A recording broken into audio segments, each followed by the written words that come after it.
আমরা আর্থ ফেস্টিভ্যালের মাধ্যমে আসলে আমাদের ভারতীয় সংস্কৃতির শিকড়ের খোঁজ করি। এই তার এত বহুত্ব, এত বৈচিত্র্য, এই বৈচিত্র্যের মধ্যেও একটা ঐক্য, বিবিধের মধ্যে মিলন, এই যে সন্ধান, সেইটারই সন্ধান আমরা করে থাকি। এবং তারই এই কলকাতা চ্যাপ্টারে এসে আমরা সেই জায়গার, সেই সংস্কৃতির, সেখানে রাজনীতিও নিঃসন্দেহে তার সঙ্গে জড়িত থাকে, সেগুলো বুঝে নেওয়ার চেষ্টা করি।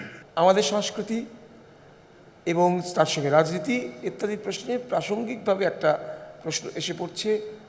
সংস্কৃতি, বাঙালির সংস্কৃতি, বাঙালির যাবতীয় সাংস্কৃতিক যে অস্মিতা বাঙালির, সে প্রশ্নে একটা রাজনৈতিক চাপানুতর শুরু হয়ে গেছে।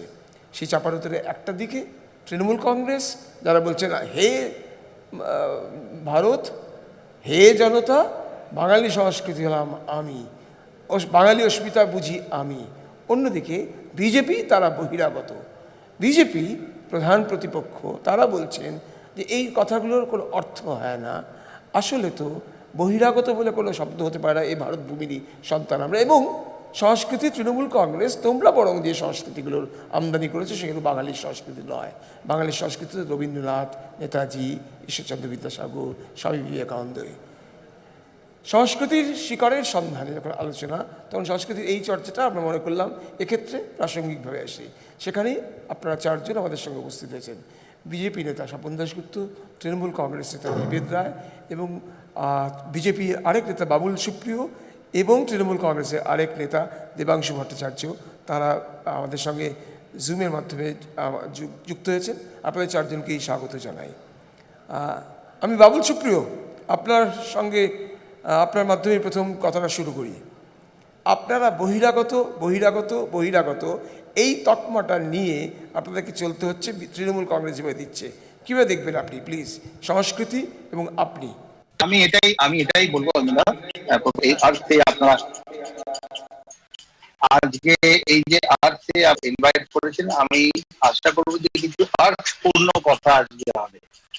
শুধু আর্থের সঙ্গে, অর্থাৎ যে মাটির কথা জোড়া, গ্রাউন্ড লেভেলে কি হচ্ছে সেই সম্বন্ধে কিছু কথা হবে। স্বপনদাকে দেখতে পাচ্ছি, আমি আরেকজন তিনি বসে রয়েছেন, আমার মনে হচ্ছে নির্বেদ বা মনে হচ্ছে। তো সবাইকে আমার নমস্কার জানিয়ে আমি আমাদের দেবা পাচ্ছি। তো আমার যেটা মনে হয় যে এই ব্যাপারটার মধ্যে না একটা আনকনস্টিটিউশনাল ব্যাপার আছে, চরম আনকনস্টিটিউশনাল ব্যাপার আছে। এক নম্বর হচ্ছে এটা তৃণমূল কংগ্রেসের অপসংস্কৃতি, তৃণমূল কংগ্রেসের অত্যন্ত ন্যারো ব্যাপার। সেবারে ওই যে খালিস্তানি একটা না কিছু ইমেল পাওয়া গেছে, সেখানে দিদিকে বলা হয়েছে তিনি বাংলার, পশ্চিমবঙ্গের প্রধানমন্ত্রী হবেন এবং বাংলার রাজ্য হবে। এই সবকটাকে যদি আপনি একটা মিক্সির মধ্যে ফেলে যদি একসাথে ঘোরেন, তাহলে আপনি বুঝতে পারবেন যে একটা দল যারা ভীত, যার নেত্রী নিজে না কোথা থেকে লড়বেন, যিনি গ্রামে গঞ্জে গিয়ে আবার একটা অসম করছেন যে এলাকার যারা আমরা বাবুল সুপ্রিয়, আমি আপনার কাছে আসবো, আপনার কথা শুনতে তো অসুবিধা হচ্ছে। নির্বেদ, আমি আপনাকে জিজ্ঞাসা করি, বাবুল সুপ্রিয় যতটুকু কথা বোঝা গেল তার থেকে আপনি এটা আন্দাজ করলেন, এবং তার থেকে আমার আপনাকে অস্মিতার প্রশ্নটা ধরে আপনারা কেন ইয়ে করছেন? কি প্রশ্নে, কি যুক্তিতে আপনারা এই বহিরাগত তত্ত্বটাকে সামনে নিয়ে আচমকা একটা বলতে শুরু করলেন বুঝি বাংলা, বাংলা তার নিজের ঘরের মেয়েকে চায়, বাকিরা কারা? কেন আপনি একভাবে আলাদা করে বিভাজন তো আপনারা আনছেন? বড়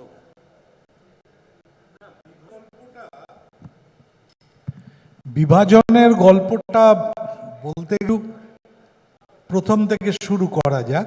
এরকম ধরা যাক, বাংলায় যেদিন ইংরেজ এলো সেদিন থেকেই কিন্তু বাংলা সারা ভারতবর্ষকে আলাদা হতে শুরু করলো।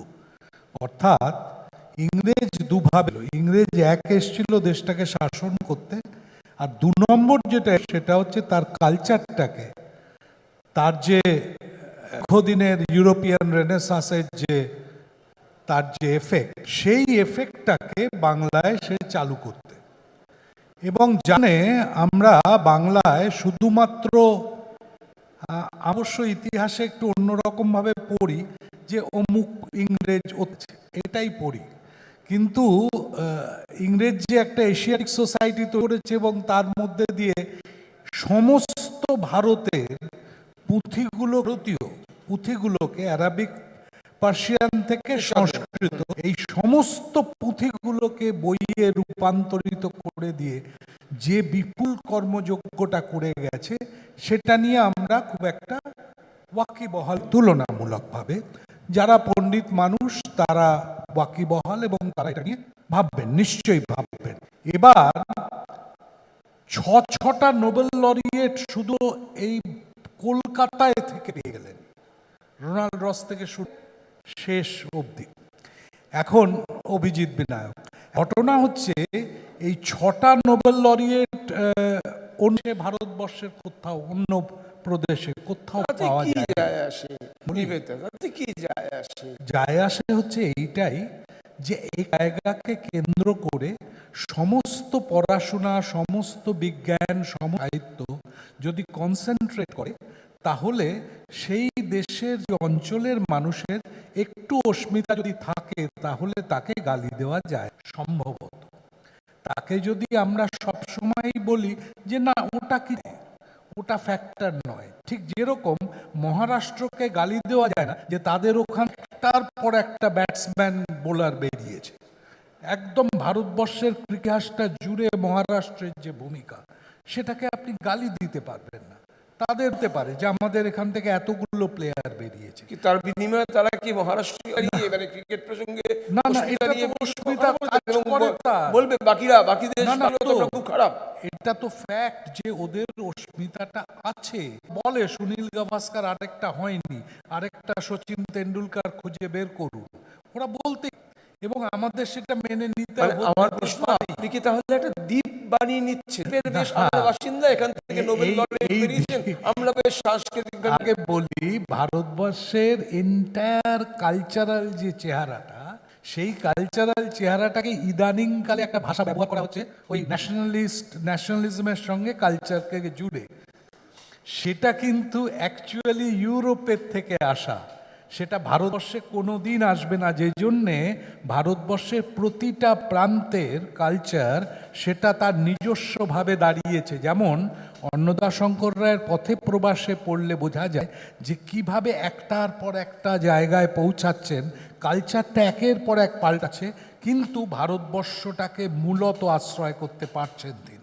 এবং সেই পাড়ার যে ব্যাপারটা, এটার জন্য যে মেধাটা দরকার, এই মেধা আমার নেই, আমি হয়তো আসবো। স্বপনদা, দেখো, প্রথম কথা আমার মনে হয় যে আজকে বাঙালি অস্মিতা বা সাংস্কৃতিক রাষ্ট্রবাদ, তার সঙ্গে এই সামনের যে ইলেকশন আসছে সেটাকে যুক্ত করাটা প্রথম কথা একটা আমার কাছে খুব একটা ভালো লাগে না, কেন বিষয়টা আরও বৃহত্তর। এখন একদিক থেকে আমি নির্বেদার সঙ্গে একমত যে ভারতবর্ষের বিভিন্ন প্রান্তের লোকেদের ইংরেজ রুল বা তার আগে মুঘল শাসনের অভিজ্ঞতাটা বিভিন্ন রকমের ছিল।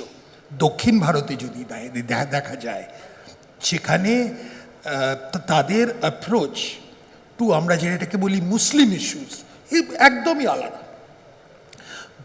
আমাদের সঙ্গে ইউরোপিয়ান কন্ট্যাক্টস আরও বেশি হয়েছিল, তাই সেটা আমাদের সে কারণে একটা সময় ছিল যখন বাঙালিদের ইংরেজি জানাটা একটা কম্পিটিটিভ এজ বলা হতো, সেটা এককালে, এখন আর সেটা বলা যায় না দুর্ভাগ্যক্রমে। কিন্তু এখন প্রশ্নটা হচ্ছে যে সবাইকার অভিজ্ঞতাটা একটু আলাদা আলাদা আছে। মহারাষ্ট্রের অভিজ্ঞতা আলাদা, দক্ষিণ ভারতের রাজপুতানার অভিজ্ঞতা আলাদা, কিন্তু এর মধ্যে কি তার মানে যে বলতে পারবো যে এটার মধ্যে কি আমরা সবটাই আলাদা দেশ? নির্বেদা বললেন ইউরোপিয়ান এক্সপিরিয়েন্স, আমি এটা মানতে পারি না। কেন? ইউরোপিয়ান এক্সপিরিয়েন্স যেখানে নেশন স্টেট তৈরি হয়েছে, তাদের এক্সপিরিয়েন্স হয়েছে যে তারা ইদার ধর্মের ভিত্তিতে বা এথনিসিটির ভিত্তিতে বা ভাষার ভিত্তিতে তাদের নেশন স্টেট তৈরি হয়েছে। আমাদের যে অভিজ্ঞতাটা, আমরা ভারতবর্ষে আমাদের যে রাষ্ট্রবাদটা, সেটা কিন্তু অন্য ভিত্তিতে। আমি মনে করি এর মধ্যে সংস্কৃতি হচ্ছে একটা বড় factor. It is not the only factor, but it is a very important factor. তারপরে রাজনীতি, ধরুন আপনার সংবিধানটা একটা ফ্যাক্টর, যেটা পলিটিক্যাল একটা যেটা ইউনিটি তৈরি হয়েছে। এগুলো অনেক ধরনের, যে এখন সত্যিই মহারাষ্ট্রতে বলতে পারে যে আমাদের সবথেকে ভালো ব্যাটসম্যান, আমাদের সবথেকে ভালো, বা কর্ণাটকে বলতে পারে আমাদের সবথেকে ভালো স্পিন বোলার হয়েছে, বা অনেক রকম। আগে একটা থিওরি ছিল যে মার্শাল রেসেস ইংরেজরা করতো, যে সৈন্যতে আমরা এই এই প্রদেশ থেকে নেব, এই ধরনের অনেক রকম আছে। আর আমরা একটু নিজেদের মাঝে মাঝে ভালোও লাগে কেউ যদি নোবেল প্রাইজ পায়, তাই এতে জন্য আমরা গর্ব করে বলতে পারি যে দেখো। এটাও ঠিক যে এখন মানে বাংলার শিক্ষা ব্যবস্থার সঙ্গে নোবেল প্রাইজ পাবার অবস্থাটা হয়তো নেই, দুর্ভাগ্যক্রমে। হলে আমি খুশিই হব। কিন্তু রাজনীতিতে এখন কেউ যদি একটা গণ্ডিটা, লক্ষণ রেখাটাকে ছোট করতে আরম্ভ করি একদম করে, যে এরা হচ্ছে স্টেক হোল্ডার আর এরা স্টেক হোল্ডার না, ভারতবর্ষের সঙ্গে বাংলার মধ্যে যে একটা গালফ তৈরি করে দেওয়া হচ্ছে, সেটা আমার কাছে, সেটা আরম্ভ করতে পারো একটা রাজনৈতিক কারণে, কিন্তু ওটা যখন যদি ইমোশনাল বা মানসিক দিকে চলে যেতে পারে তখন গণ্ডগোল হয়। প্রথম কথা, আজকে বাংলার সঙ্গে সারা ভারতবর্ষের একটা প্রধান যুক্তি, মানে একটা ইন্টিগ্রেশনটা প্রচণ্ড হয়ে গেছে। এই কোভিডের সময় আমরা বুঝলাম যে কী ধরনের এই পরিযায়ী শ্রমিক কথাটা আমাদের ভোক্যাবুলারির মধ্যে ঢুকে পড়লো। আর এটাও বুঝলাম যে প্রায় 80 লক্ষ বাঙালিরা এখন এদিক ওদিকে ঘুরে বেড়াচ্ছে। ব্যাঙ্গালোরে গেলে বোঝা যাবে 12 লক্ষ বাঙালি, আর ওখানকার লোকেরা বলে যে Bangla is their second language. এটা এখন এটা হচ্ছে ফ্যাক্ট। তো এখন এই ধরনের যখন একটা ইন্টিগ্রেশন সারা ভারতবর্ষে হয়ে গেছে, আর এটা খুব এফার্টলেসলি, আর এই ইন্টিগ্রেশনটা শুধু আজকের কথা না, আমাদের কাছে, আমরা যখন যদি বলি পবিত্র স্থান, আমরা কি বলি, আমাদের কাছে দুটো হয়, জগন্নাথ পুরী বা কাশী বিশ্বনাথ, স্ট্রেট ফরওয়ার্ড। তা কেউ কেউ বলে কামাখ্যাও। আর আমরা যদি এখন প্রত্যেক মানে অর্থনৈতিক দিক থেকে দেখতে গেলি, যে আমরা যদি চা বলি, চা ইন্ডাস্ট্রি দুয়ার্স আর দার্জিলিংয়ে তো না সীমিত না, আসামের সঙ্গে যুক্ত। তোমার স্টিল বলতে বলে দুর্গাপুর আইসোলেটেডভাবে দেখা যায় না, তার সঙ্গে তোমার দেখতে হবে জামশেদপুর, তোমার দেখতে হবে রাউরকেল্লা। ঠিক এখন মানে পুরো ব্যাপারটা হচ্ছে যে একটা, তুমি যদি জিনিসটাকে ছোট করতে আরম্ভ করো, যে বহিরাগত এটা আমাদের সঙ্গে, যে এখন তুমি রাজনীতিক ক্ষেত্রে একটা শর্ট টার্ম একটা অ্যাডভান্টেজ হতে পারে বা না হতে পারে, আমি জানি না, সেটা আমি, কিন্তু সুদূর প্রসারী দূরদর্শীর দিক থেকে এটাকে ঠিক করে না কেন? আমাদের বাঙালিদের যেমন গুজরাতিরা traders, they have been traditionally traders, ওই সি ফেয়ারিং, সারা আফ্রিকা গেছে, এদিক ওদিক গেছে। আমরাও বাঙালিরা অ্যাটলিস্ট 200 বছর ধরে সারা ভারতবর্ষে ছড়িয়ে গেছি। এতে অনেক লোকের মানে এটা একটা রিজেন্টমেন্টও হয়েছে, একটা ব্যাকল্যাশও হয়েছে অনেক ক্ষেত্রে, কিন্তু এটা ফ্যাক্ট। তাই আমাদের ক্ষেত্রে আমরা নিজেদের এইটুকু ভাবে সীমিত করে রাখা ঠিক। আমি এখানে মনে হয় ঠিক না। দেবাংশু, আপনার কাছে এই প্রসঙ্গেই যাব। দেবাংশু, ইন্ডিয়াননেস বলতে আমরা যদি বুঝি, অরুণাচল প্রদেশ এবং কেরালা, তার মধ্যে বহু অভ্যাসে ন্যূনতম মিলও নেই। জম্মু কাশ্মীরের মানুষের ভাষা, তার আচরণ, তার আচার, তার ধারণা, তার সঙ্গে কন্যাকুমারীর মানুষের বহুতর জায়গায় অনেক ডিফারেন্স। কিন্তু তা সত্ত্বেও আমরা এই গোটা এত বিরাট ভূমি, এত তার বৈচিত্র্যের মধ্যেও কোথাও একটা ইন্ডিয়াননেস বলে একটা ব্যাপার রয়েছে, ভারতীয়ত্ব, সেটা আমাদেরকে এক করে রেখেছে। এবং আপনারা রাইটলি বলেন যে বিভাজনটা ঠিক নয়, কোনোভাবেই বিভাজন ঠিক নয়। বলতে বলতে যখন এই বাঙালি অস্মিতার প্রশ্নে ঈষৎ গৌরব তাতে আখ্যানগুলোকে জুড়ে, তার সে বহিরাগত বলে কিছু লোককে ধরে নিয়ে সামনে নিয়ে এসে এই ছোট্ট করে একটা বিভাজন রেখা তৈরির একটা জায়গা তৈরি আছে, যেটা স্বপনদা একটাকে বলছিলেন। আমরা কি ছোট্ট দ্বীপভূমিতে বাস করব? আপনারা কেন এই পথে যাচ্ছেন? রাজনৈতিক অঙ্ক, নাকি আপনারা সত্যি মনে করেন অন্যতর কিছু? প্রণাম জানাই এবং দর্শকদের, আমি আলোচনাটা অনেকক্ষণ শুনছিলাম। দেখুন, এখানে প্রশ্নটা হচ্ছে ভারতীয়ত্বের যে একটা গোটা ভারতবর্ষে 130 কোটি মানুষ এবং ভারতবর্ষের কালচার, যেটা আমরা বলি ইউনিটি ইন ডাইভার্সিটি, এটা তো ভারতবর্ষের পরিচয়, যেটাকে ভাঙার চেষ্টা বিজেপি অনেকদিন ধরে করছে। কিন্তু আমাদের প্রশ্নটা, আমরা যে বহিরাগত কথাটা বলছি, এর মধ্যে কিন্তু কোথাও ভারতবর্ষের যে একটা একটা বিগার অ্যাসপেক্ট, সেখান থেকে বেরিয়ে আসার জায়গা নয়। আমরা কি বলতে চাইছি? আমরা বলতে চাইছি বাংলার ক্ষমতার চাবিকাঠিটা কি তাদের হাতে থাকবে যারা বাংলার সম্পর্কে কিছু জানে না? আমি আপনাকে কয়েকটা উদাহরণ দিলে আপনি বুঝে যাবেন কেন এই কথাটা আসে। আমার স্বপনদার একটা বক্তব্য খুব ভালো লাগলো, ওনার থেকে অনেক কিছু শিখি, ওনার বক্তব্য শুনি রাজ্যসভায়, খুব বিদ্বান ব্যক্তি। এই স্বপনদা বললেন যেটা, যে বাংলার থেকে তো কেউ কেউ নোবেল পেলে মাঝে মধ্যে ভালোই লাগে। এখন স্বপনদার তো ভালো লাগে, কিন্তু ভারতীয় জনতা পার্টি বা তিনি যে দলের সাথে অ্যাসোসিয়েটেড, সেই দলের প্রাক্তন রাজ্য সভাপতি রাহুল সিনহার কি ভালো লাগে? তাহলে কেউ একজন বাংলার থেকে নোবেল পেলে রাহুল সিনহা যখন বলেন ও তো বিদেশি বউ আছে সেই কারণে নোবেল পাচ্ছে, তখন বুঝতে হবে টার্গেটটা কোথাও বাঙালি বা বাঙালির নোবেল পাওয়া। কারণ কৈলাস সত্যার্থী যখন অন্য কোনো রাজ্য থেকে নোবেল পান, তখন কিন্তু রাহুল সিনহাদের এই বক্তব্যটা শোনা যায় না। আমাদের প্রশ্নটা কোথায় অঞ্জনদা?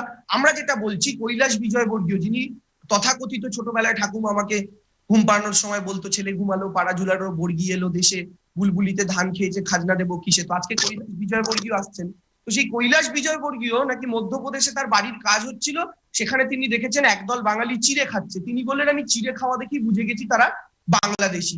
এবার আপনি আমায় বলুন তো, এখানে আমরা যারা আছি, এখানে আমরা প্রত্যেকে ধর্মমতে হিন্দু আছি এবং বাঙালি ভাষায় যারা উপস্থিত আছি, সরস্বতী পুজোয় যে দধিকর্মা হয় সেটা কি চিড়ে ছাড়া সম্ভব? সম্ভব না। তাহলে আমরা যারা চিড়ে খাই সবাই বাংলাদেশি অ্যাজ পার কৈলাস বিজয়বর্গীয়। দিলীপ বাবু যখন বলে বাঙ্গাল দেশদ্রোহী কা গড় বন চুকা হ্যায়, তখন টার্গেটটা তো বাংলার সংস্কৃতির দিকে হয়। যখন দিলীপ বাবু বলেন রামের বংশ পরিচয় আছে, দুর্গার তো কোনো বংশ পরিচয় নেই, তখন কিন্তু টার্গেটটা বাংলার কৃষ্টি, বাংলার কালচার। কারণ অন্যান্য রাজ্যগুলো পুরুষতান্ত্রিক দেবদেবীর দেবতার পুজো সাধারণভাবে করলেও বাংলা কিন্তু আগাগোড়াই মাতৃ শক্তির আরাধনা করে। সেটা আপনি দুর্গা বলুন, জগদ্ধাত্রী পুজো বলুন, লক্ষ্মী পুজো বলুন বা কালী পুজো বলুন।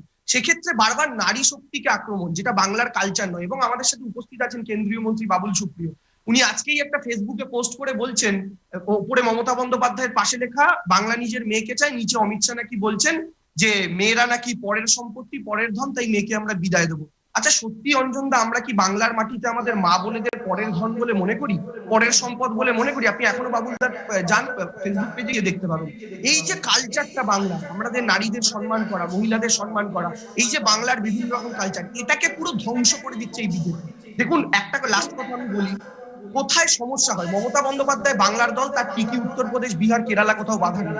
যদি বাধা থাকতো এটাই বহিরাগত হয়ে যেত। একটা উদাহরণ দিই আপনাদের, আজকে আমরা এর আগে এতদিন একটা বাঙালি প্রধানমন্ত্রী হয়তো পেয়ে গেছিলাম, তিনি ছিলেন জ্যোতি বসু।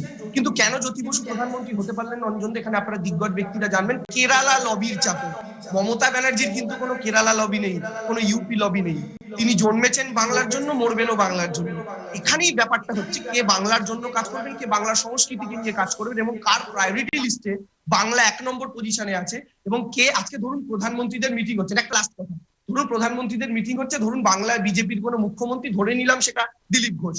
এবার সেখানে প্রধানমন্ত্রী বলছেন हम यूपी को ये पैकेज देना चाहते हैं जो बंगाल को देना था। আপনি বলুন তো অঞ্জনদা, সত্যি সত্যি বা স্বপনদা বুকে হাত থেকে দিলীপ বাবু ওখানে প্রতিবাদ করে বলতে পারবে নেই মোদি জি, ও बंगाल को ही चाहिए, बंगाल को ये बंगाल का हक है? মমতা ব্যানার্জি কিন্তু সেটা পারবেন। কেন দিলীপ ঘোষ পারবেন না? কারণ তিনি জানেন তার টিকিটা সেই 2 গুজরাটি ভাইয়ের পায়ে বাঁধা, যারা এই সিদ্ধান্তটা নিচ্ছেন এবং উত্তরপ্রদেশকেও দিচ্ছেন তারই দলের শাসক। তিনি বাংলায় শাসন করছে একই দল, এবং তাদের মাথাও হচ্ছেন 2 জন। আশা করি আমি হ্যাঁ, আমি চিরকাল দেখো ভাই দেবাংশু, তুমি খুব ভালো ডিবেট করো, তোমাকে অনেক জায়গায় শুনেছি, তুমি তোমার দলের জন্য ভালো কাজ করে, মধ্যে কোনো সন্দেহ নেই। কিন্তু ওই যে পোস্টটা আসানসোল বিজেপি থেকে ওদের লেখাও আছে, আসানসোল বিজেপি থেকে পোস্টটা করেছে, এটা হচ্ছে মানুষ যেটা চারদিকে যে মানে দিদিকে নিয়ে যে একটা মজার আবেশ তৈরি হয়েছে না, যে উনি সরকারও চালাতে পারেন না বা স্কুটিও চালাতে পারেন না, তো যেটা হচ্ছে এগুলো তোমাদেরকে একটু ভাবতে হবে। মানুষকে ফুল টস দিচ্ছ, তাই মানুষ মানছে। এবারে কথা হচ্ছে যে বহিরাগত এই যে তথ্যটা তুলে ধরছে, এর মধ্যে কোনো মানে এর মধ্যে কোনো সারবত্তা নেই। আর এই যে বললে না যে আমাদের কোনো দিদির কোনো কেরালা লবি নেই, তোমাকে মনে করিয়ে দিই সারা ভারতবর্ষের যত হেরে যাওয়া লিডার আছে, যারা তথাকথিতভাবে সব লুজার্স, যারা সবাই হেরেছেন মানুষের রিজেক্ট করা, তাদের সবাইকে উনি ইয়েতে ব্রিগেড প্যারেড গ্রাউন্ডে দাঁড় করিয়ে হাত তুলে ভিক্টরি সাইন দেখিয়েছিলেন। কেন ভিক্টরি সাইন দেখিয়েছিলেন আমি জানি না, 19-এ তো আবার ম্যাসিভ ড্রাবিং হয়েছিল। আমি কিন্তু ফ্যাক্টস বলছি, পলিটিক্স। এবং তাদের সাহায্যে দিদি প্রধানমন্ত্রী হতে চাইছেন, এটা কিন্তু একটা সর্বজন বিদিত। দেখো গুজবের তো কি বলে, একটা what when there is smoke there is some fire। তো দিদির কথাটা প্রধানমন্ত্রী নিয়ে আলোচনা হচ্ছে, এবং তাতে এই সমস্ত যারা বিভিন্ন রাজ্যে দেশে হেরেছে তাদেরকে সবাইকে নিয়ে দিদি লবি করছিলেন, এটা তুমি অস্বীকার করতে পারবে না।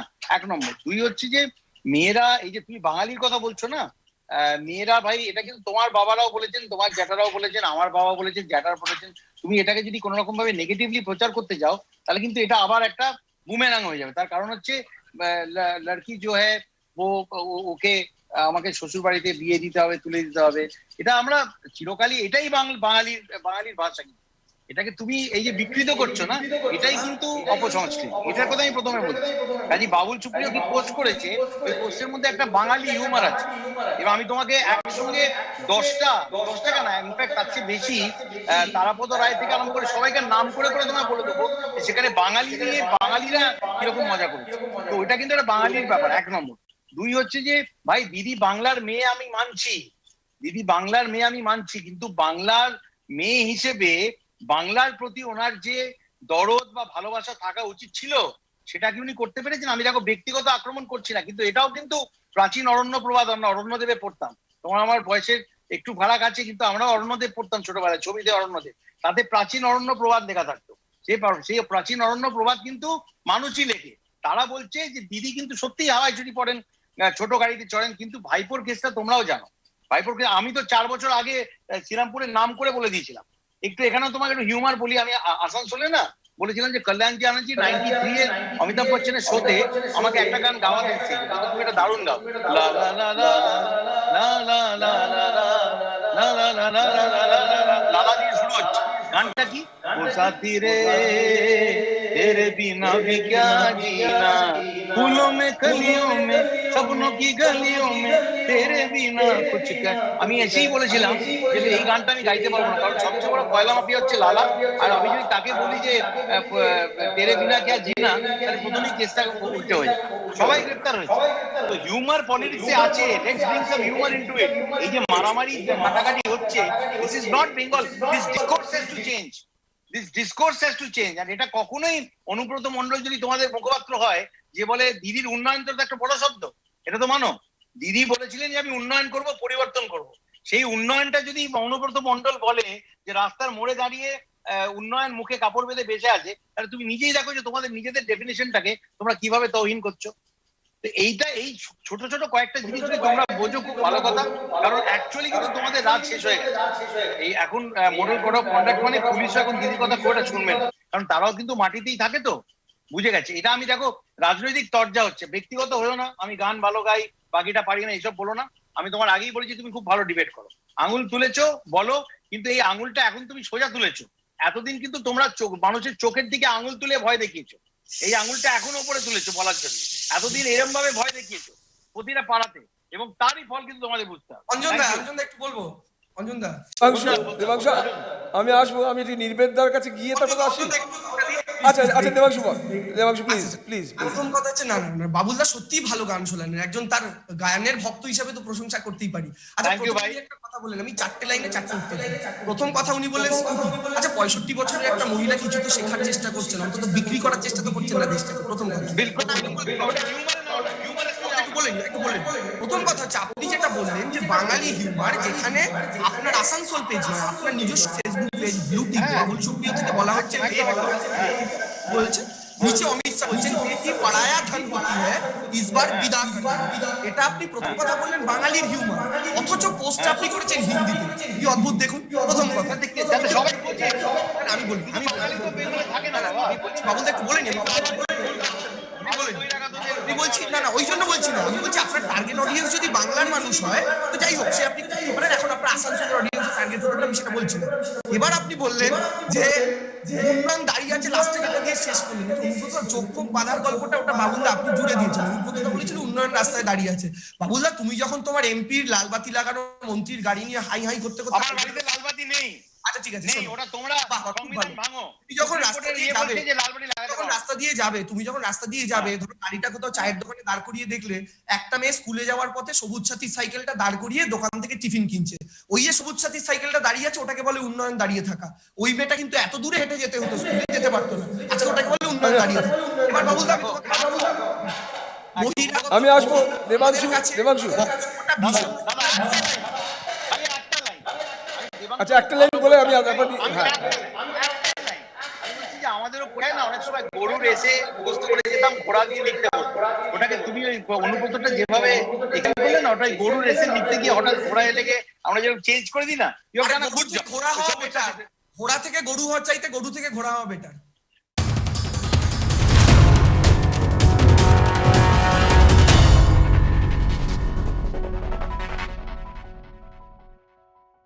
নির্বেদা, এই যে এটাকে অ্যাকচুয়ালি সংকীর্ণতা বলে দেখছেন এরা, যে এই বাঙালি অস্মিতা ইত্যাদি, এবং আসলে কালচার বলতে যদি সত্যি সত্যি প্রকৃত কিছু হয়ে থাকে, যেটা বাঙালি তার অভ্যাস তার লালন পালন করে এসেছে, সেখান থেকে বরং আপনাদের বিরুদ্ধে অভিযোগ উঠছে আপনারা সেখান থেকে সরে গিয়ে উন্নয়নকে রাস্তা দাঁড় করে দিচ্ছেন, যেটা এক্ষুনি বাবুল সুপ্রিয় বললেন। অর্থাৎ সবাই জানে ভায়োলেন্স, হিংসা, রক্ত, হুমকি, ভয় দেখানো ইত্যাদি পরিবেশ আপনারা রচনা করছেন, যেটা বরং সংস্কৃতি নয়। স্বপন দ্বারা তার দল একথাই এখন বারংবার প্রচার করছে। একটু অন্যভাবে বলি যে বাংলায় এই নেচারটা বোধহয় বহুদিনের, মানে বাংলা একই সঙ্গে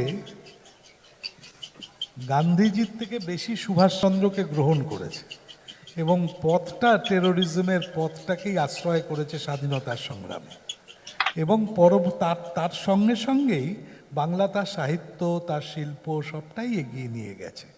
সুতরাং এ দুটোকে আলাদা করা ভালো, এটা এক নম্বর। ফলে হিংসাকে নিন্দার দৃষ্টিতে দেখবো এমনটা নাও হতে পারে, এ তো বাঙালি সংস্কৃতির সঙ্গে জড়িত, কারণ বাঙালি আমার মনে হয় দুটো আলাদা। তার কারণ হচ্ছে এই যে কথাটা সশস্ত্র সংগ্রাম এবং ভোটের দিনে হিংসা, অনেক লোকের মৃত্যু, দুটোকে যদি তুলনীয়ভাবে আপনি নিয়ে আসেন একটা প্ল্যাটফর্মে। আমি তুলনা করছি না, কিন্তু আমি নেচারটা বোঝাচ্ছি। আমি একেবারেই তুলনা করছি না যে কি জন্যে একটা লোক বোমা মারলো রাস্তায় আর কি জন্যে একটা লোক ক্ষুদিরাম হলো, এ দুটো এক নয়। কিন্তু নেচারটা মোটামুটি অ্যাপ্রোচটা বোঝা যায় যে বাঙালি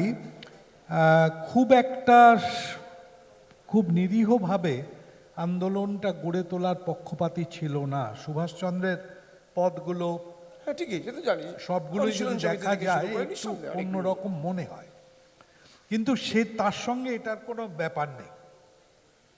যেটা ব্যাপার সেটা হলো যে আমি এতক্ষণ শুনছিলাম, আমার মনে হয় স্বপনবাবু খুব অ্যাপ্রিসিয়েট করবেন যে ব্যাপারটা শুনছিলাম আমরা, যে কিভাবে মূল আলোচনাটা হচ্ছিল। সেই মূল আলোচনাটা আমার মনে হয় আমার বা স্বপনবাবুর খুব বড় ভূমিকা নেই, এটা খুব ভালো। এই যে আলোচনাটা হচ্ছিল এটাই বোধহয় গ্রহণযোগ্য যে জায়গা, এটা মানুষ চায় আর কি। সুতরাং মানুষ চায়, কিন্তু আমরা চাই শিকারের খোঁজটা, যেটা আপনাদের মাধ্যমে আমরা শোনার চেষ্টা করবো আর কি। না না, আপনার কাছে প্রশ্ন। আপনি নিশ্চয়ই, কিন্তু কথা হচ্ছে যে আমার তো বেশ ভালো লাগছিল শুনে। আমার যেটা এখন মনে হচ্ছে সেটা হচ্ছে আপনি যে গভীরতর প্রশ্নগুলোর দিকে এগিয়ে যাচ্ছেন, সেগুলো নিয়ে বলতে গেলে প্রথম বলতে হবে যে ভারতবর্ষে এই যে অ্যাপ্রোচটা তৈরি হয়েছে, এই যে কালচারাল অ্যাপ্রোচটা বাংলার তৈরি হয়েছে, এই বাংলার কালচারাল অ্যাপ্রোচটা কিন্তু সারা ভারতবর্ষে কোথাও হয়নি, সেভ অ্যান্ড এক্সেপ্ট একজন দুজন মানুষ ছাড়া, যার মধ্যে নিশ্চিতভাবে গান্ধী পড়বেন, যার মধ্যে নিশ্চিতভাবে জওহরলাল পড়বেন। কিন্তু এরকম দু চারজনের বাইরে খুব বেশি কিন্তু এই অ্যাপ্রোচটা তৈরি হয়নি, যে অ্যাপ্রোচে বাঙালি তার কালচারটাকে এগিয়ে নিয়ে গেছে। অর্থাৎ বাঙালি যখন সারা ভারতবর্ষের সমস্ত তথ্যগুলোকে এক করে একটার পর একটা যখন বইপত্র লেখা শুরু করে দিয়েছে, তখন আমরা পূর্ব বাংলাতেও কিন্তু এই অ্যাপ্রোচটা পাইনি, যেটা পশ্চিম বাংলায় পেয়েছি। আমি নিজে পূর্ব বাংলার লোক, কিন্তু আমার মনে হয় যে আমরা সেটা পাইনি, পশ্চিম বাংলায় সেটা এসে গেছে। এবং পশ্চিম বাংলায় এই যে অ্যাপ্রোচটা, এই আস্তে আস্তে আস্তে আস্তে আস্তে আস্তে এটা কত দূরে যে গেছে, এটা নিয়ে আমাদের কোনো অ্যাসেসমেন্ট তৈরি হয়নি। কারণ স্বাধীনতার পরে আমাদের কাছে মনে হয়েছে যে কালচারাল অ্যাপ্রোচটা যে জায়গায় আমাদের বিরোধিতা করছে, সেখানে আমাদের বিরোধ করাটাই উচিত, সেখানে আমরা চেষ্টা করিনি সেটাকে স্বাগত করার। এটা একটা সমস্যা। এবার যেটা ইম্পর্টেন্ট সেটা হচ্ছে এই মুহূর্তে দাঁড়িয়ে আমরা বলছি বহিরাগত এবং অন্তর্গত, এই তো। আমার কাছে মনে হয় যার রেশন কার্ড নেই এবং যিনি রেশন কার্ডের জন্য অ্যাপ্লাই করেছেন এবং যিনি রেশন কার্ড আছে, এরা সবাই অন্তর্গত। আর বহিরাগত যারা মনে করছেন তারা কিন্তু বলা হচ্ছে, আমার যদ্দূর ধারণা, যে বলা হচ্ছে ইন্দিরা গান্ধী আসতেন, বক্তৃতা দিতেন, ইন্দিরা গান্ধীকে কখনো বহিরাগত বলা হয়নি। জওহরলাল নেহরু আসতেন, বক্তৃতা দিতেন, Exactly. কখনো বলা হয়নি। কারণ প্রতিনিয়ত ইলেকশনের জন্যে এই যে প্রতিদিন আসাটা, এটা আসাটা একেবারেই অন্তর্গত নেতার মতো শুরু কার হয়েছে। আশা? আমি নাম করতে চাই না, আমার তবু এখানেই আমি তো বলি, প্রশ্ন, এখানেই প্রশ্ন, আমার এখানেই নাম করাটা উচিত নয়। শপথ আমার এখানেই প্রশ্ন। হ্যাঁ, না, নাম বলা, আমি হ্যাঁ, আপনাকে বলুন। বলি এই জন্য কেন নাম উচিত নয়? করাটা কেন উচিত নয়? কেন উচিত না দাদা? উচিত কেন নয়, উচিত এই না? কারণে বলছি, এই কারণে উচিত নয় যে তার কারণ আমার কাছে মনে হয় যে রাজনীতির এই পর্বটা শেষ হয়ে গেলে ভদ্রতা এবং সভ্যতাটা শেষ হবে না, তারপরেও আমাদের রাখতে হবে সেটা। ফলে যারা এই জাস্ট রাজনীতির কথার জন্যে বলছেন তাদের উদ্দেশ্যে তাহলে বলি, এই ধরুন আমাদের সভাপতি নাড্ডা সাহেব, এই ধরুন আমাদের আমি একদিন বলেছিলাম যে নাড্ডা কথাটার ইংরেজি মানে কিন্তু নাথিং, সুতরাং উনি আর কি বলবেন, এরকম মজা করলাম, সেটা নিয়ে সাংঘাতিকভাবে গর্জন টর্জন। ঠিক আছে, আপনাদের বক্তব্য আমি নাড্ডাজি আপনাকে অথবা বলি, এরকম শুধু নাড্ডা নন, নাড্ডা আসছেন, অমিত শাহ আসছেন, মোদিও নিশ্চয়ই আসবেন। সুতরাং তোবার করে এসে প্রতিনিয়ত 8বার ইলেকশনটাকে 8টা ফেজে রেখে তার মধ্যে বারবার করে যদি আসেন, তাহলে লোকটা ঘরের লোক বলে মনে হয়, কিন্তু তিনি ঘরের লোক নন। বলুন শপথদা। আচ্ছা, প্রথম কথা, আমি নির্বেদদা যে কথাটা বললো যে বাঙালিদের মধ্যে কিছু বিশেষত্ব আছে, সার্টেন ইউনিকনেস আছে, নিশ্চয়ই আমি সেটা মানতে রাজি আছি। কিন্তু এখন যে প্রশ্নটা এখানে দাঁড়াচ্ছে যে বাঙালি অস্মিতার আমরা কি একজন চৌকিদার অ্যাপয়েন্ট করেছি যে তিনি যাচাই করবেন কে বাঙালি অস্মিতার পুরো প্রকাশ করতে পারেন, কে পারে না? আচ্ছা, যদি ধরা যাক যে উল্টো পাল্টা কথা বলার, যদি ওটাই যদি মাপকাঠি হয়, কৈলাসজি হয় একটা ভুলভাল কিছু বলেছিলেন, বা অন্য কেউই কেন ঠিকমতো প্রোনাউন্সিয়েশনটা বাংলা ঠিকমতো প্রোনাউন্স করতে পারেননি। আচ্ছা, একজন তো সেদিন দেখলাম যে সরস্বতী বন্দনা শ্রাদ্ধ করে দিলেন, তারপরে আরেকদিন দেখলাম যে একটা ইনভেস্টর কনফারেন্সে গিয়ে বললেন যে পশ্চিমবঙ্গের পার্শ্ববর্তী দেশ হচ্ছে পাকিস্তান। একটা ভূগোলকেও একটা মানে শ্রাদ্ধ হয়ে গেল। না, এখন ব্যাপারটা হলো যে আমি কি কারুর রাজনৈতিক যোগ্যতা এই ভিত্তিতেই যাচাই করব? আমি কি ওটাই কি ইয়ার্ডস্টিক করে নেব যে তাঁর বাকি একটা পরীক্ষা যে ওনার রাজনীতির দক্ষতা বা ইনকম্পিটেন্স, সেটা কি ওই ভিত্তিতে করব? আমি করছি না। আমি এটা নিয়ে একটু হাসলাম, একটু মুচকি হাসলাম, হয়ে গেল। হয়তো স্ট্রিট কর্নারে মিটিং করতে গেলে ওটা হয়তো বলেও দিতে পারি, এর বেশি এটা কি না। এখন এই যে দেবাংশু যে কথাটা বললো যে আমি অভিজিৎ বন্দ্যোপাধ্যায় নোবেল প্রাইজ পেয়েছিল, তার জন্যে আমি খুব খুশি হলাম।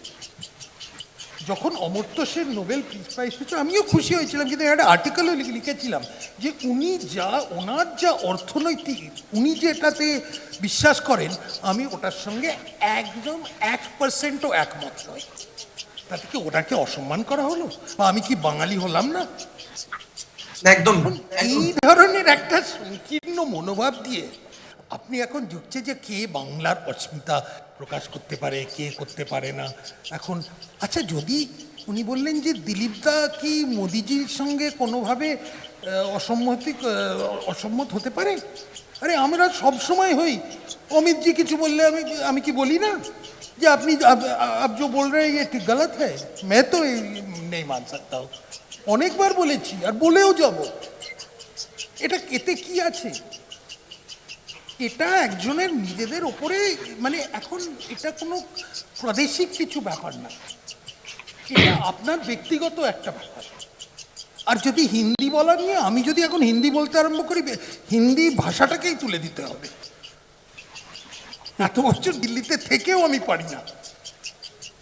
এতে কি আমার মানে আর উল্টোপাল্টা প্রনাউন্সিয়েশন হয় আমারও। আচ্ছা, আমাকে এখন যদি কেউ বলে যে ফ্রেঞ্চ প্রনাউন্সিয়েশন করো, সেটারও বেশ গণ্ডগোল হবে। তো দেখুন, এইসব দিয়ে কে কার গার্ডিয়ান অফ কোথাকার অস্মিতা, সেটা নিয়ে করা যায় না। আর আমার সব থেকে খারাপ লাগে কি জানো, এটা একটা ঠাট্টা করে আড্ডা সেশন করা যায়। নির্বেদা আর আমি বেশ ভালোভাবে নিজেদের মধ্যে একটু করে, হয়তো অনেক জায়গায় মানে একমত হব, অনেক জায়গায় মানে আমাদের মানে বিভিন্ন মতও আমাদের থাকতে পারে। কিন্তু এখন এটাকে রাজনৈতিক ক্ষেত্রে প্রকাশ্যে জনমতের কাছে তোমরা বলো যে এই লোকটাকে এখানে ভাষণ দিতে হবে কি না। আমাদের গৃহমন্ত্রী উনি হচ্ছেন বহিরাগত, প্রধানমন্ত্রী তিনি হচ্ছেন হোদল কুতকুত। কি ধরনের ভাষা, এটা স্বাধীনতা না। দেখুন, এটা ঠিক না। এটা যদি বাঙালি অস্মিতা হয়, তাহলে হয়তো আমরা কেউ একবার ওটাকে রিডিফাইন করতে হবে। দেখুন, বাংলাতেও অনেক রকমের মনোভাব, অনেক রকমের পথ আছে। এই পথটা আমরা না নিলেও পারি।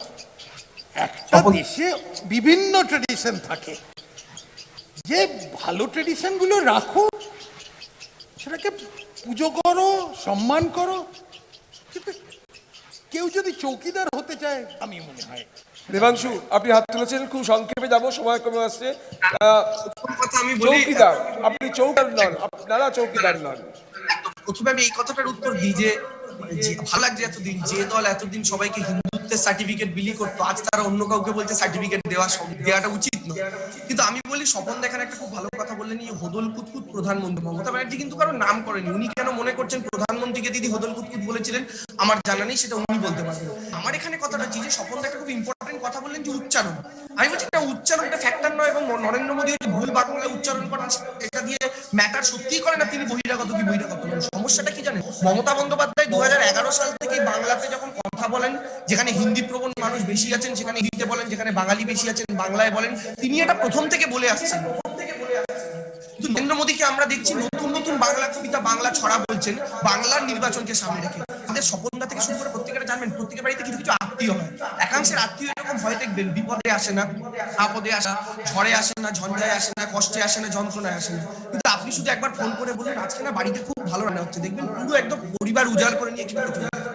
আমি বলছি আমাদের এটা ভেবে দেখতে হবে, তাহলে কি আমার এই আত্মীয়টা আমার জন্য সত্যি সত্যি আমার ভালো চাওয়ার মানুষ, নাকি এরা শুধুমাত্র কোনো একটা ঘটনা স্পেসিফিক আমার সাথে রিলেট করার চেষ্টা করছেন। আমি বলছি করোনার সময় বিজেপির কোনো কেন্দ্রীয় নেতৃত্বকে মাঠে নামা তো দূরের কথা, বাংলার কাছে দেখি। এখন আপনি বলবেন গোটা দেশের প্রধানমন্ত্রী, স্বরাষ্ট্রমন্ত্রী, তারা কেন স্পেসিফিক্যালি বাংলায় আসবেন? কিন্তু তাহলে আমার প্রশ্নটা এই জায়গাতেও থাকছে যে মমতা বন্দ্যোপাধ্যায় 65 বছরের মহিলা, রিস্ক সবচেয়ে বেশি, কিন্তু কোভিডের সময় তিনি ময়দানে নেমে ফাইট করেছিলেন।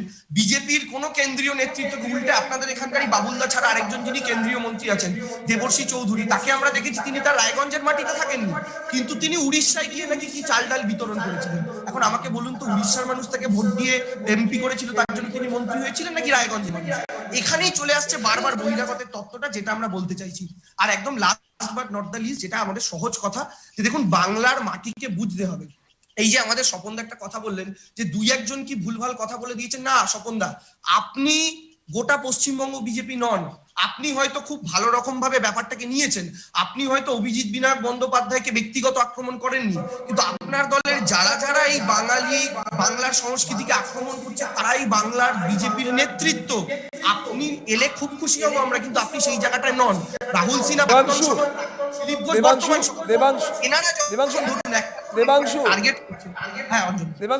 এক বাক্যে একটা প্রশ্ন করবো। এই ধরনের সার্টিফিকেট দিলে আমার একটু মুশকিল হয়ে যায়, মানে জীবনে মানে চলাটা মুশকিল হয়ে যাবে। না দেবাংশু, আমি ভালো আর বাবুল সুপ্রিয় খারাপ, এই ভাই খুব ভালো, বাবুলদা খুব ভালো মানুষ। খালি আমার প্রশ্নটা একটাই, যে বাঙালি বলেই কি বাবুল বাবু এত বেশি ভোটে জেতার পরও প্রথমবারের থেকে পূর্ণ মন্ত্রিত্বটা আর পেলেন না? এটাও আমাদের প্রশ্ন। আমার বাবু একটা জিনিস বলে যাচ্ছি, একটা সেন্টেন্স বল, এই বাবুল এক মিনিট, একটা সেন্টেন্স খালি বলছি যে এই নির্বাচনটা বিজেপির কেন্দ্রীয় নেতৃত্ব লড়ছে না, এই নির্বাচনটা বিধানসভা ইলেকশন। এই স্বপনদা, নির্বাচনটা আমাদের বলছি, রাজ্যের বিহারের নেতৃত্ব নির্বাচনে- লড়ছে, বলছি, বিহারের বাঙালি নির্বাচনে ভোটাররা বাংলার নেতৃত্ব লড়ছে। বিহার নির্বাচনের দায়িত্ব তাদের পেয়েছে। সম্বন্ধে ভালো বলতে পারো, খারাপ বলতে পারো, আমাদের- কিন্তু না, অঞ্জন দা, না স্বপন দা, আমার যেটা অমিত প্রশ্ন- শাহ ভাই, অমিত শাহ ভাই, মমতা ব্যানার্জির বিরুদ্ধে লড়ছে না, নরেন্দ্র মোদী মমতা ব্যানার্জির বিরুদ্ধে লড়ছে বিহারের না। বিহারের বিধানসভা নির্বাচনে কি বাংলার কোন নেতৃত্ব বিহারের পর্যবেক্ষক হওয়ার দায়িত্ব বাবুল পেয়েছিল? হ্যাঁ ঠিক আছে, বাবুল আমি প্লিজ দেবাংশু দেখুন, দেবাংশু দুটো তিনটে জিনিস ছোট্ট করে বলিনি। একটা হচ্ছে নির্বেদ, আপনার এই ডিভাইড এন্ড রুলটা ভালো লাগলো না। আপনি আর স্বপনদা দুজনের মধ্যে আলোচনা ওটাকে ইন্টেলেকচুয়াল করে দিন। আর আমার আর দেবাংশুটা সেটা যাই হোক ভালো, আমরা গ্রাসরুটের কাছাকাছি আছি, খুব ভালো। এটা ডিভাইড এন্ড রুল, বাট আমি এটা অফেন্স দিচ্ছি না। আপনারা দুজন ইন্টেলেকচুয়াল হিসেবে নিজেদেরকে আইডেন্টিফাই করে নিলেন। আমরা হচ্ছি দেবাংশু, আমার মনে হয় এতে তোমার আমার অ্যাটলিস্ট এটাতে একমত হওয়া উচিত। আমরা গ্রামের মানে গ্রাউন্ড অন দ্য গ্রাউন্ড কোনো অসুবিধা নেই। আমার প্রশ্ন যে দেবাংশু, আমাদের হোম মিনিস্টার বা প্রাইম মিনিস্টার কেন বারবার মানে এই ভোটের সময়, ধরো এই মোহনবাগানের কোচ হচ্ছে হাবাস, সে হচ্ছে স্পেনে, তো কি অসুবিধা আছে? আমাদের কোচ অল ইন্ডিয়া বেসিসে আছে, যারা 14টা স্টেজে রুল করছে তারা তো কলকাতায় আসবে। দেখো তোমার দল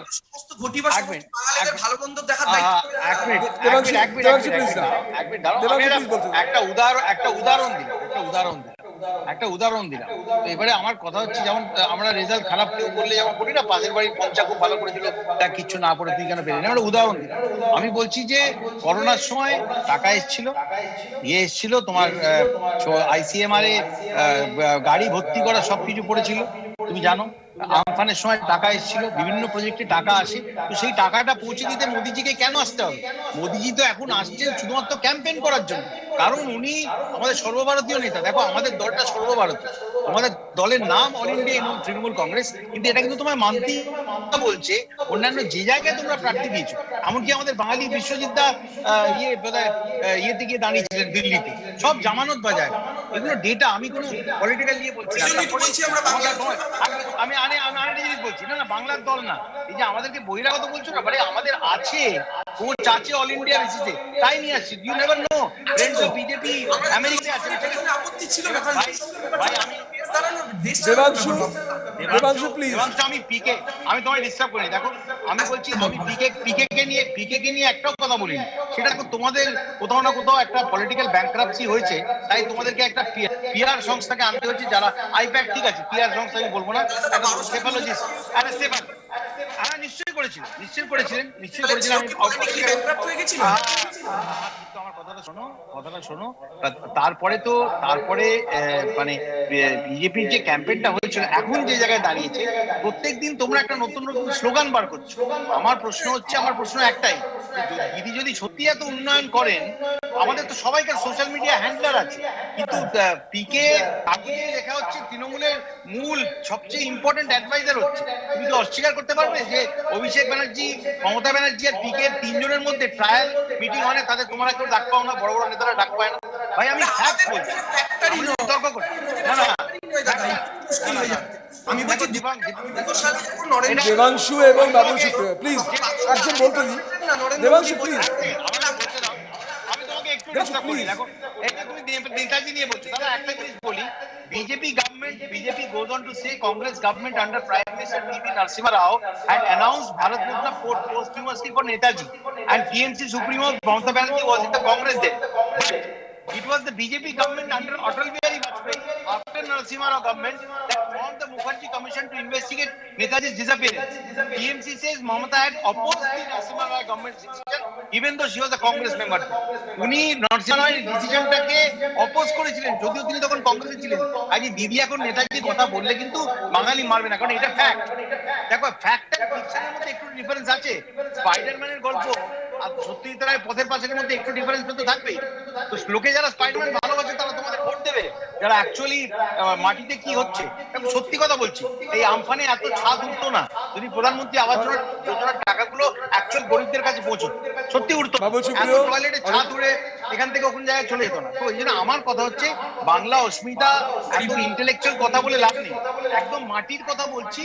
যে ভোট হবে, আমরা এনশিওর করেছি যে 8টা দফায় প্যারামিলিটারি ফোর্স থাকবে, মানুষের ভোট দেবে, তারপরে তুমি জিতবে কি আমি জিতবো সেটা আমরা মে মাসের 2 তারিখে দেখতে পারবো। Thank you so much. রাজনৈতিক তরজা রাজনৈতিক পর্যায়ে চলবে, কিন্তু সেটা যেন Thank লজিকের you বাইরে so না much. যায়। বাবুল সুপ্রিয়, দেবাংশু, ধন্যবাদ। ধন্যবাদ নির্বেদ দা এবং স্বপন দা, আপনাদের সবাইকে। আমার প্রশ্ন একটাই, হয় না?